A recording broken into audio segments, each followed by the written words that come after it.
Revenons maintenant sur les expressions et opérateurs que vous avez vus déjà dans les vidéos précédentes. On trouve des expressions par exemple dans des affectations, comme ici. L'expression se trouve forcément à droite du signe égal et va calculer une valeur qui doit être du même type que la variable qui se trouve à gauche du signe égal, puisque l'affectation va donner la valeur calculée par l'expression à la variable. Alors une expression peut être tout simplement une valeur littérale, comme par exemple 4 ou 3,14. Alors notez au passage qu'en fait on n'écrit pas 3,14 mais bien 3.14 parce que le Java utilise la notation anglo-saxonne. Mais plus généralement, une expression est une formule mathématique qui met en œuvre des opérateurs, comme ici où je multiplie la valeur de la variable n par elle-même. L'étoile est le symbole pour la multiplication, j'obtiens donc ici tout simplement n carré. Et plus généralement, une expression peut mettre en œuvre plusieurs opérateurs ou des parenthèses, donc exactement comme une formule mathématique. Le type des expressions est donc important, et il est donc aussi important d'être conscient que les valeurs littérales ont leur propre type, exactement comme les variables.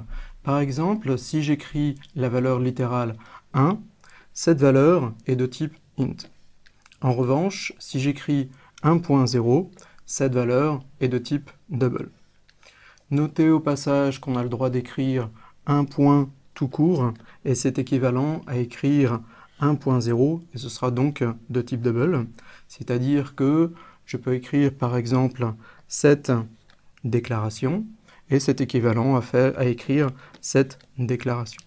Mais en revanche, écrire 1.0 sera toujours plus lisible que d'écrire un point tout court, donc préférez écrire 1.0.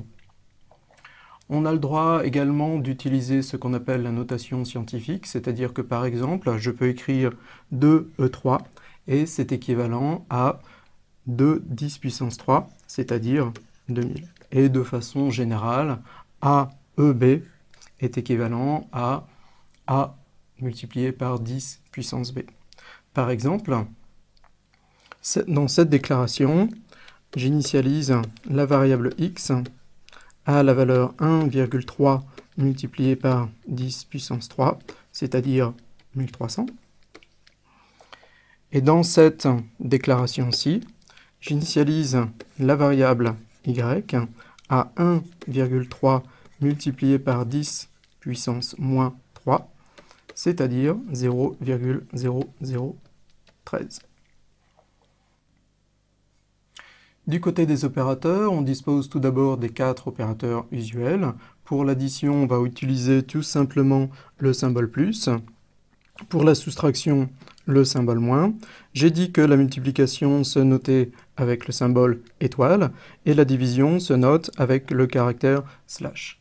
Mais attention, il y a un piège dans le cas de la division. Si les deux valeurs qui interviennent dans la division sont toutes les deux de type int, il s'agit de la division entière. Par exemple, dans cette division, 1 et 2 sont tous les deux de type int, et cette division est la division entière.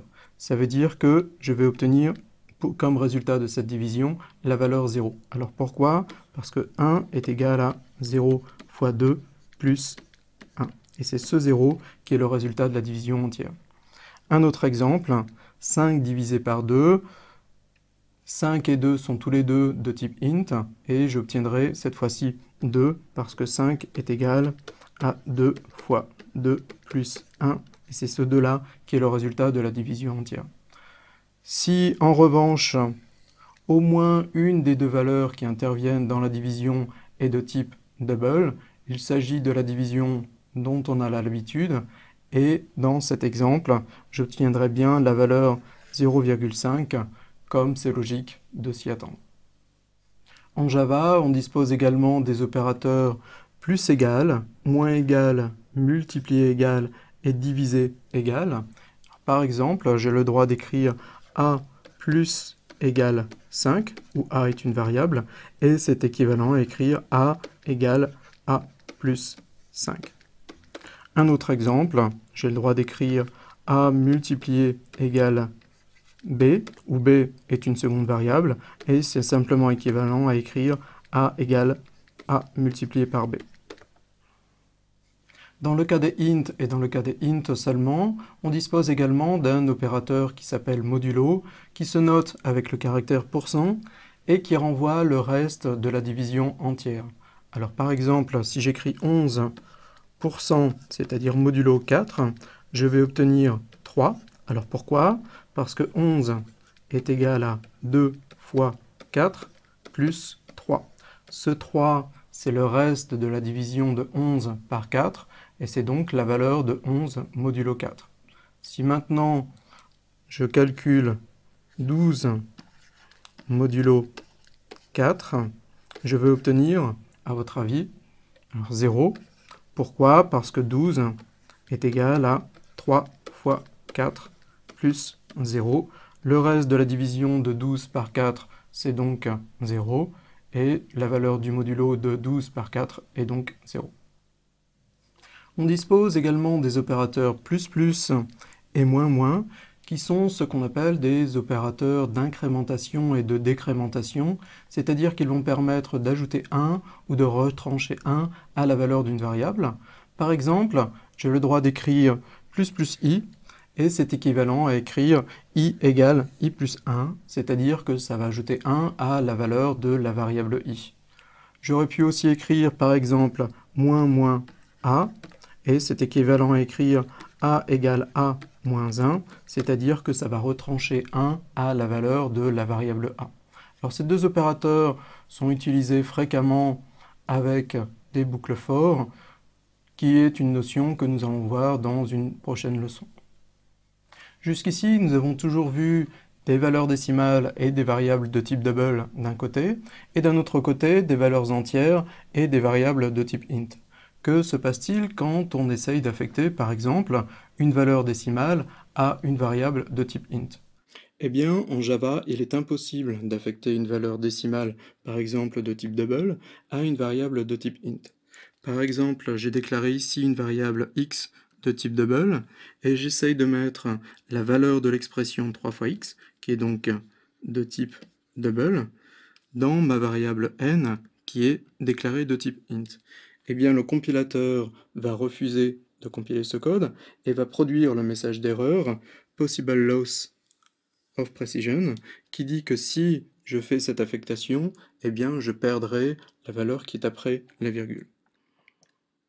En revanche, il est possible d'affecter une valeur de type int à une variable de type décimal, par exemple de type double.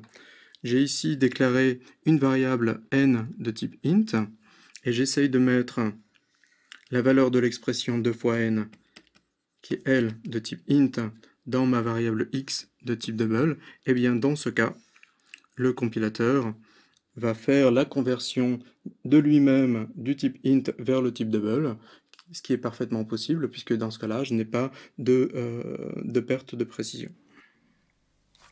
Revenons maintenant sur le piège de la division entière. Alors j'ai déclaré ici une variable x de type double, que j'ai représentée ici, et dans cette affectation, j'affecte la valeur de l'expression 1 divisé par 2 à ma variable x. Alors à votre avis, que va contenir x après cette affectation? Eh bien, 1 et 2 sont deux valeurs littérales, toutes les deux de type int. Cette division est donc la division entière, et 1 divisé par 2, dans le cas de la division entière, vaut 0. On va donc affecter la valeur 0 à la variable x.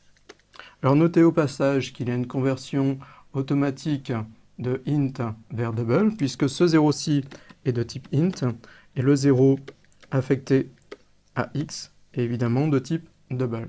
Donc le fait que x soit de type double n'influence pas l'évaluation de l'expression 1 divisé par 2.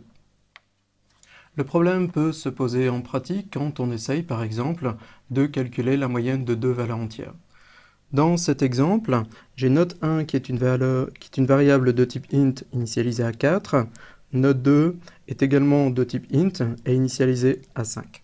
Si j'essaye de calculer leur moyenne en faisant cette déclaration, dans cette expression, note 1 et note 2 sont de type int, leur somme est donc de type int, alors leur somme vaut 9, mais c'est une valeur de type int. Ce de-ci, pour calculer la moyenne, est une valeur littérale de type int, donc cette division est la division entière.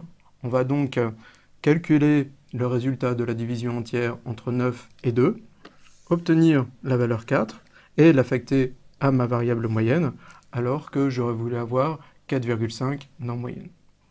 Alors, une solution possible est de calculer d'abord la somme des deux valeurs de type int. Donc ici, j'ai note 1 plus note 2 qui est affectée à la variable moyenne. Note 1 plus note 2 est 9 de type int, mais qui va être affectée à ma variable moyenne. Quand je fais cette instruction, qui est équivalente à, je vous le rappelle, écrire moyenne égale moyenne divisé par 2, 2 est une valeur littérale de type int, mais moyenne est une variable de type double. Donc cette division est donc la division dont on a l'habitude, et cette fois-ci, je vais bien obtenir 4,5 dans ma variable moyenne. Terminons sur le fait que l'on peut utiliser des fonctions et des constantes mathématiques dans des expressions en Java.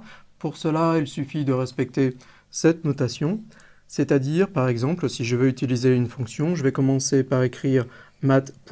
Suivi du nom de la fonction, suivi des valeurs dont a besoin la fonction. Dans le cas d'une constante, je vais commencer encore une fois par math. Et suivi du nom de la constante. Par exemple, si je veux calculer le sinus d'un angle, je vais écrire math.sin pour utiliser la fonction sinus, suivi de l'angle dont je veux calculer le sinus. Les fonctions trigonométriques en Java attendent une valeur en radians. Si j'ai un angle en degrés, par exemple, j'ai un angle de 10 degrés ici, il faut que je le convertisse en radians avant de le donner à la fonction sinus. Pour cela, il me suffit de le multiplier par pi et de diviser par 180. C'est ce que j'ai fait ici. Pour obtenir la valeur de pi, j'écris simplement math.pi. Alors notez au passage que cette division n'est pas la division entière, mais bien la division dont on a l'habitude, parce que math.pi est de type double. Et vous trouverez l'ensemble des fonctions disponibles en Java en suivant cette URL.